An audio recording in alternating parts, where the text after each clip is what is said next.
What's up, everyone? Just finished watching Godzilla x Kong, The New Empire yesterday. Gotta say, it was a great film, and I'm gonna be going over spoilers, so if you don't want to see spoilers, you can click off the video at any time. So yeah, I wanted to dive deep into my thoughts. It's probably gonna be going all over the place, so please excuse me if I do bring up random things. So yeah, let's get started. So I gotta say, it was a great movie, had a lot of action, a lot of kaiju scenes, or I'd say titans in this film, as they're pronounced. So yeah, I gotta say, it was seemingly a Kong-based movie. He also is looking for a home, I guess, and his family. So he finds a mysterious cave with all these Kongs that are being abused by this Scar King. So yeah, he stands up and then he gets beat up by Scar King and Shimu is being controlled by Scar King with the little crystal. I guess it's part of Shimu. If you probably get a video compilation of Godzilla scenes, it's probably going to be a lot shorter than Kong's role. Godzilla really appeared when he was needed, and he just evolved. So he was like cracked and goated, so he didn't really need to be in too many scenes. He was overpowered and OP with his new evolved form, so he didn't really need to be needed, and he was pretty strong. Like, he almost took down Kong again, not gonna lie. Anyways, moving on, I gotta say, the human casting was great. They were comical. They were very funny. The lady returns. Now she has shorter hair.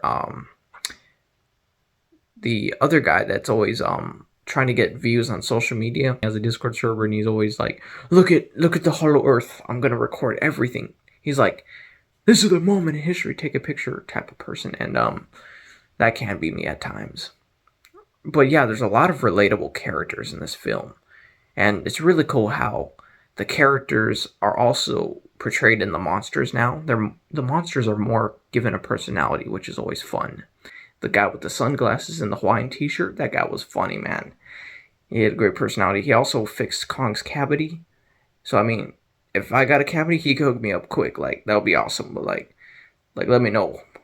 Like, also, he also fixed Kong's arm, which there are things that in this movie that just happen so randomly out of nowhere. Like Kong just he gets frostbite from Shimu, right? From trying to deflect the frost blast with his battle axe, but it goes on his arm and he needs an infinity gauntlet, so he has the Kong fist infinity gauntlet ready for him. He just sends it out nowhere. They're at the hollow earth, and then they just bring it out of nowhere from from the earth. And they have it from a hollow earth headquarters. I don't know. They got lucky. I don't know. It has an epic fighting style. It doesn't have the Godzilla 2014 or original Pacific Rim slow-paced Jaeger or Godzilla running movement. All of the monsters just running like anime characters, like in Pacific Rim Uprising. However, I'm not against it. I mean, I get maybe it does save CGI costs, and there's a lot of fight scenes that are cut once in a while, where we have to have the puzzle pieces put together on, oh, this happened, that happened. I think it's due to how many fight scenes and how many Hollow Earth monsters were shown off. So it does make sense that they didn't want to spend so much money in all of this animating and CGI, so it was a great way they spread it out with the human characters, I think. The monster fights were cool. They had a lot more titans or Hollow Earth monsters in this film. We've seen Kong take down a few and Godzilla take down a few. Now, Godzilla does evolve through one of the titans, this dragon-looking one. So yeah, he's basically disturbing a lot of the titans just to take radiation and overpower them, which is strange. And Godzilla is really painted as a villain in this one. He's aggressive, and he's very agile and mean. And yeah, I don't remember Godzilla being like that in 2014. However, Godzilla is very smart. He's more like preparing for things. That's what's always cool about the legendary Godzilla. He's always preparing for things, and he knows when things are going to happen. So that's why he beefed up into his tough guy wear pink genre, or into his tough guy wear pink phase. So yeah, pretty cool. I don't know if that's gonna be, because it seems like now Kong's arm's gonna always be broken, so he's always gonna need the Infinity Gauntlet, the Beast Glove, and Godzilla's gonna, I guess, stay with pink forever. I don't know. However, Godzilla can always evolve. For Kong, it seems like a permanent thing. But moving to the Titan battles, Godzilla fights the spider crab, whatever it is, Skrilla, I think. I don't know. I forgot the name. So I think that was one of the kaijus that bowed to Godzilla in the King of the Monsters. Now he's killing it. That's weird. But however, they look very similar. And also, Doug appears in this film. Pretty cool.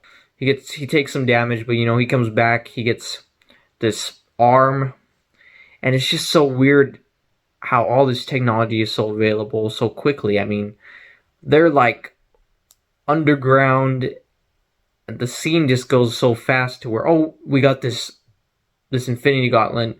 Let's go send it to the Hollow Earth and give it to Kong and fly it there. I mean, I don't know. That's just kind of crazy. I mean, it's make believe. I know you can't be like, oh, that one little detail, that's not the right detail. Oh, that shouldn't happen. It's a movie to have fun. Anything could happen, so that's what it's about. I mean, it's supposed to be funny, and that's what I like. There was a lot of comedy in this movie. I mean, a lot of good scenes, good comedy. Some of the jokes, I don't know, some landed better than others. However, they were funny, and I was at a crowded theater this time. There was a lot of people because it was more around night rather than the daytime when it was really packed. I'm just gonna say that.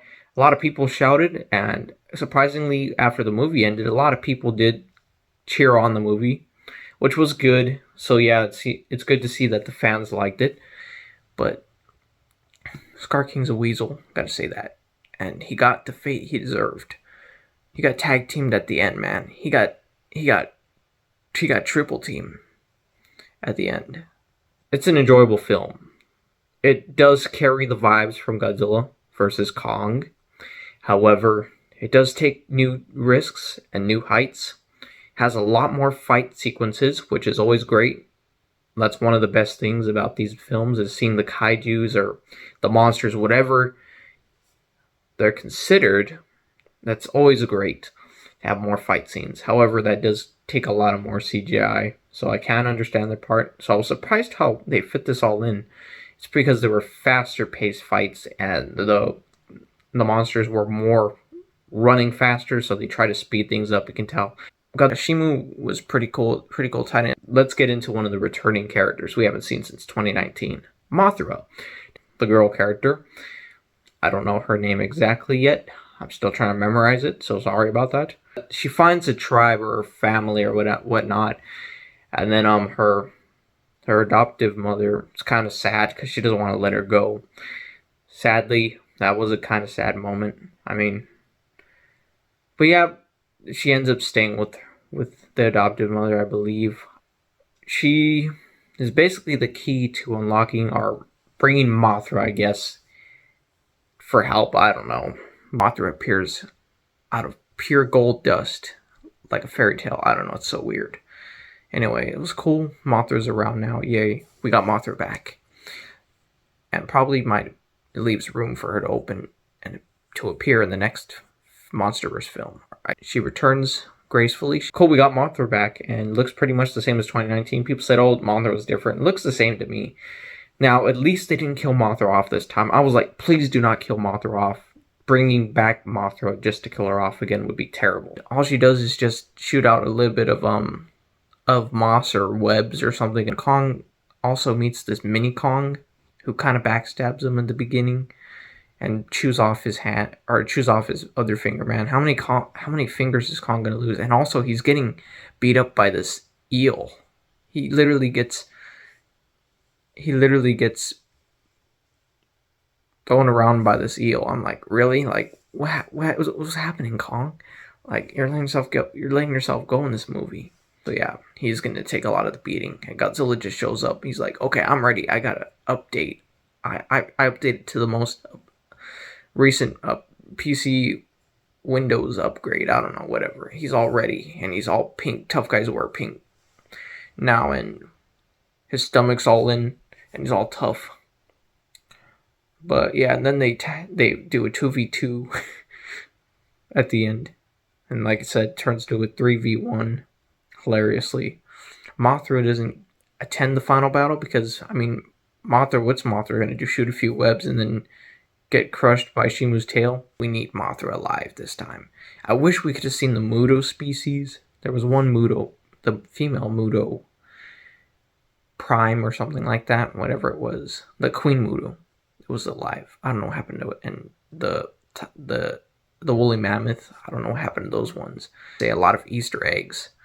A lot of fun things about the movie. However, there is mixed reviews right now going on. People are saying, oh, is it good? Is it bad? I mean, for me, I'm just going to give it my rating of an 8 or an 8.5. I don't think it's perfect, but I think it's really good. People say it's the best MonsterVerse movie. Some people could say it's the worst. I mean, for me, it's in the middle. If you're a MonsterVerse fan or Godzilla or a Kaiju fan, whatever you are, you definitely got to see this movie. Or if you're not, just go see the movie. Like, why are you watching me right now review the movie? Just go buy tickets. If you've seen the movie already, great job. Go see it again. I mean, I'm not going to do that, but it was a great movie.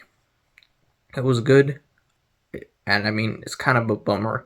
If they make another one, we're going to have to wait another 2 or 3 years for another Godzilla movie or a Kong movie or whatever they're going to make. Who knows what could happen by then? A meteor can hit the Earth or whatever. Who knows? But you never know. Maybe Godzilla will come to life in real life. I don't know. Kong gets jumped by a lot of monkeys at first, but then they eventually bow to him, and I guess he becomes the leader of the tribe, and he has his great wish. He gets what he wants. He's like, and then also, all the characters.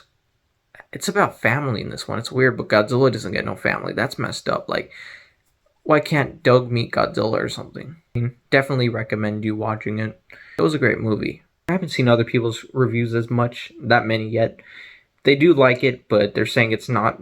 Some are saying it may not be as good as the first Godzilla and Kong. I mean, because it was more focused on just 3 characters: Mechagodzilla, Godzilla, and Kong. But now this is just 4, plus all the other ones that are thrown in the mix. There's a lot of stuff happening. They're all supposed to be have more personality, a lot more characteristics, which is really cool. Like Godzilla's sleeping in Rome, I think, or something like that. He's sleeping. It was cool exploring the Hollow Earth, and like I said, adapting the characters. I look forward to the future. And yeah, I can't believe it's been 10 years of the MonsterVerse. I remember I was a kid watching the original Godzilla 2014 in theaters. That was awesome.